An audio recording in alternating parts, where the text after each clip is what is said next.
Hi, my name is Mandy Buchanan, and I'm the owner of Go Deeper Bible Studies.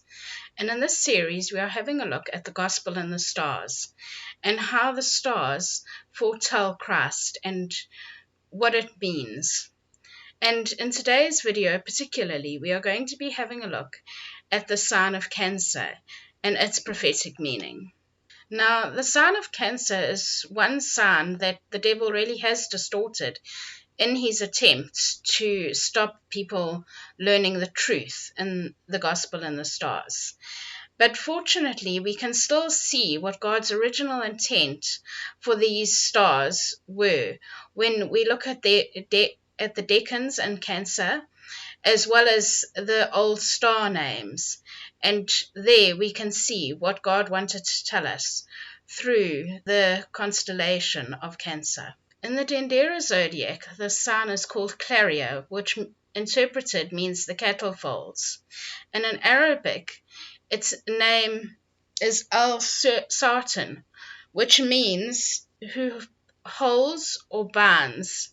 And in Hebrew, it also means to bind together. The Latin name for this sign, Cancer, which we use today, can actually be broken down into two words. Khan, which actually means traveler's rest or an inn, and Sur, which means encircling. And so this sign, Cancer, refers to God's sheepfold, and where we as his sheep will find eternal rest. It's actually referring to our heavenly home, where we will one day go and be at rest in God's sheepfold. And this is further played out by the name of the stars. There are 85 stars in this sign, including Tegmin, which means holding, Acubain, meaning the sheltering or hiding place, Ma'alaf, meaning assembled thousands, and Al-Hamorian, meaning the kids or lambs. The next three decans further develop on this theme of Cancer referring to the eternal sheepfold. The next decan we get to is that of Ursa Minor, which literally translated means the little bear. But here is where we have the first perversion, because this animal in the heavens is not a bear at all. And if you have a look at the pictures of these signs, you can see that it's got a very obvious sheep's tail. So it actually refers to a little sheep. And where the confusion may have come in with this perversion is that the two words in Hebrew that are used for the sign, doveh and dov. Now, doveh means a fold, so as in a sheepfold, whereas dov refers to a bear. And so these words could have been quite easily confused. But when we look at the picture in the heavens, we see that this is a sheepfold. A bright star in Ursa Minor, which shows us something of its meaning, is Beta, which means Kocheb, or its original name was Kocheb, which means waiting him who cometh.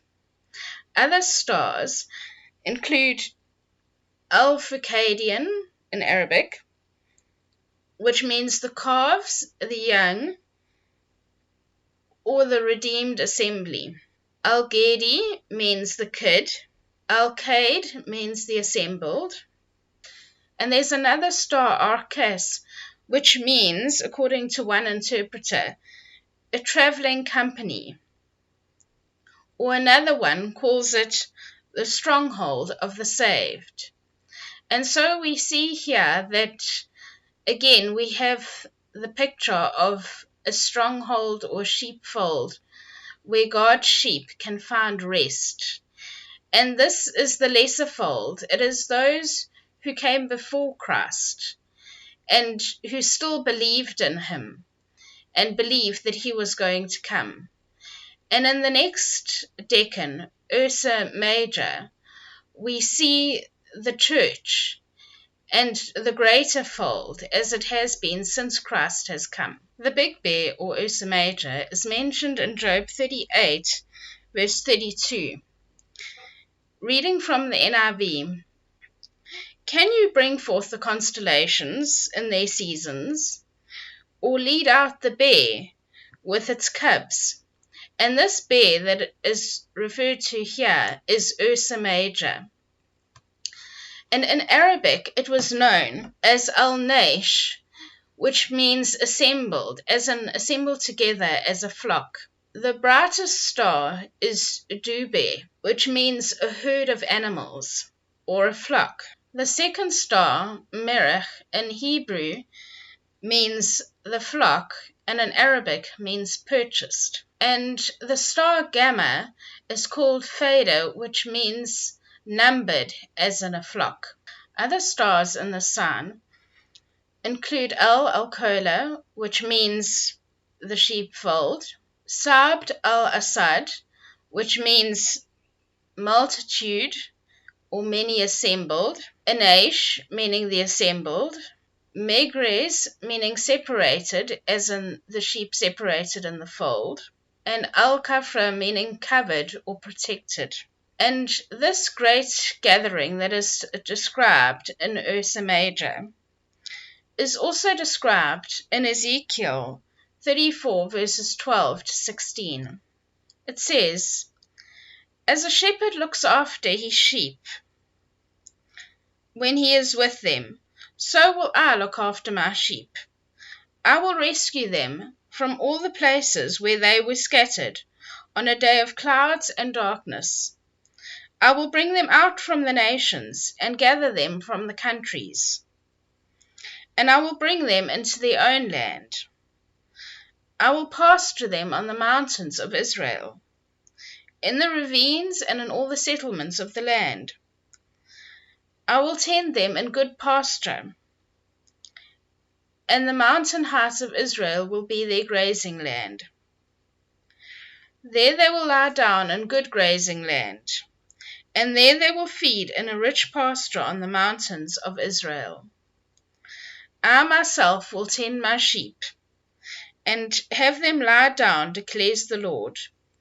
I will search for the lost and bring back the strays. I will bind up the injured and strengthen the weak.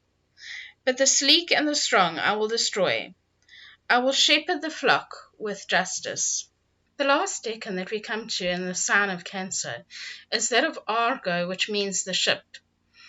And in Kersh's Egyptian planisphere, it is shown actually as two ships, with the prows as the head of a ram, or two heads of rams, and the one has the tail of a fish. And what this ship or these ships stand for is God's redeemed, safe at home, in their eternal home. And Argo actually means a company of travelers. And we as Christians, or as the redeemed, are a company of travelers traveling towards our eternal home in heaven. The brightest star in this decan is Canopus or Canobus, which means the possession of him who cometh. Other stars include Sephra, which means the multitude or abundance, Tures, meaning the possession or the released who travel, Suhay in Arabic, meaning the desired, and Subulon, which is the branch. In this sign, therefore, we see that God's redeemed, both those who believed in the Messiah before Jesus came, and those of us who have believed in Jesus since he came, are traveling towards our eternal home in heaven, where we will one day find eternal rest. So I hope that you've enjoyed today's session, and that you'll join us next time as we look at the last constellation of Leo. Thank you and goodbye.